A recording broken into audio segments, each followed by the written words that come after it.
Alright, so this is a basic tutorial on how bond line read-through is measured. So first off, I would open my sample image. It's just a filter is on a sample and it gives this line.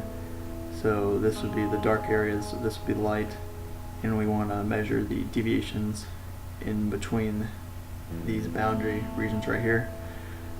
So in order to do that, we first convert it to 8-bit, then we threshold it, get all black and white,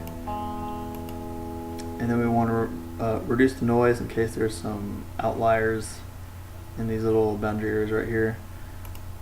So we go to noise, speckle, it goes really fast, and then noise, remove outliers, font 30, 50, and dark works pretty good. So then we want to go in and find edges, get these nice straight lines, and we want to blur these out so we can create some selection regions.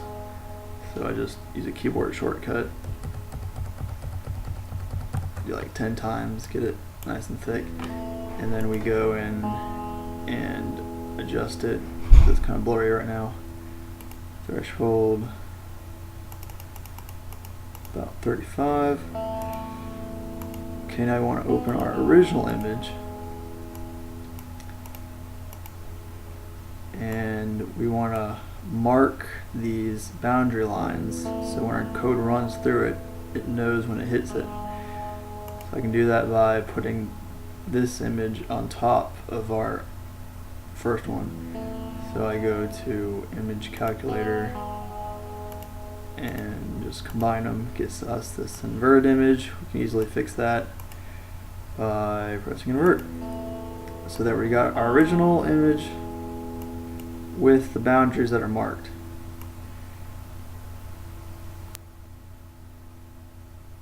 Okay, so now that we have our outlined image right here, we need to have like a selection region around them, so when the cursor goes through, it can record each point. Because if there were no outline regions, it would have to go over the entire image right here, and that'd take a long time. So to reduce that, we would first take our boundary lines and we would blur them out. And that 5 works best. It's just like a little application to blur out the lines. And then we want to adjust them because they're blurry again. And goes down to 5 would be pretty good.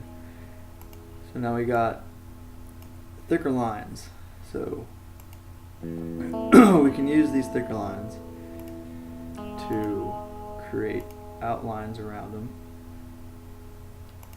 and gives us something like this. So now we have outline regions around our boundary lines, and then we can come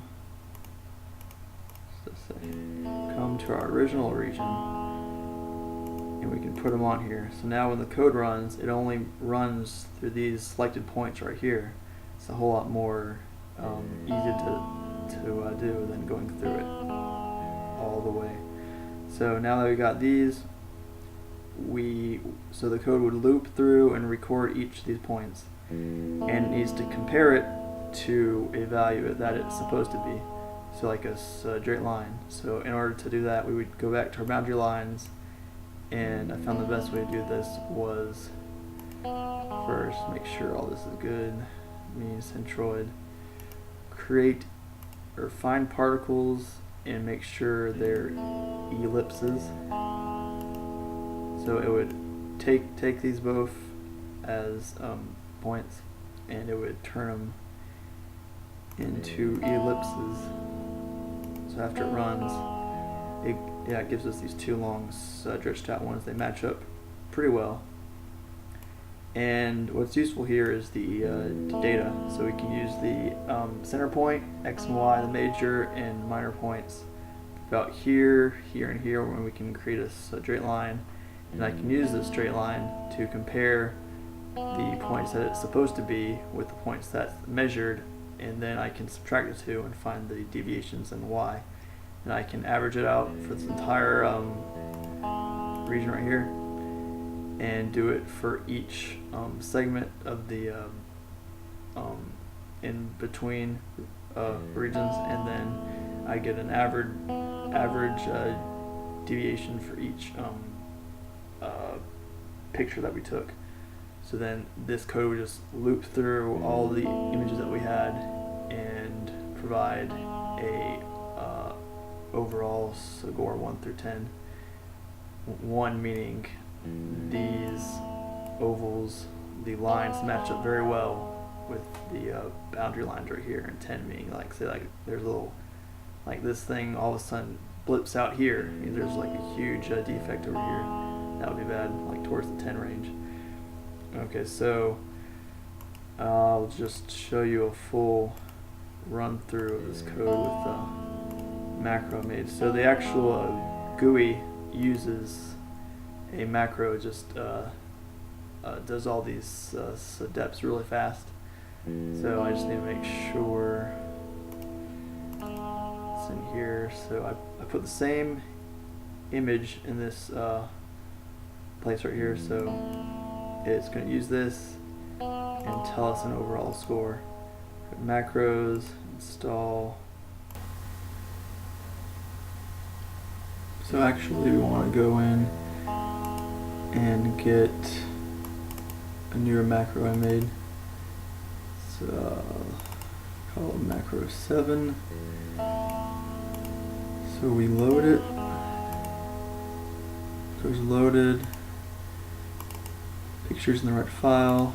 So the macro basically would take all the images from the PSR remote, which would put them all in here, and then this macro would run in and measure them all really fast. So this is just for one image right here. So I go in, macros, macro 7, and there. So instantaneously I get a output. So I'll open up the original image for you guys to see. Okay, so average deviation was about 4, so about 4 pixels difference like between when it made the lines right here. So that's pretty close. And then measured line regions 2 means it measured this boundary, measured this boundary right here, and it gave it an overall average of 1. So 1 meaning that is very straight, and if it got like a 10 or something, it'd be like a large extras thing over here.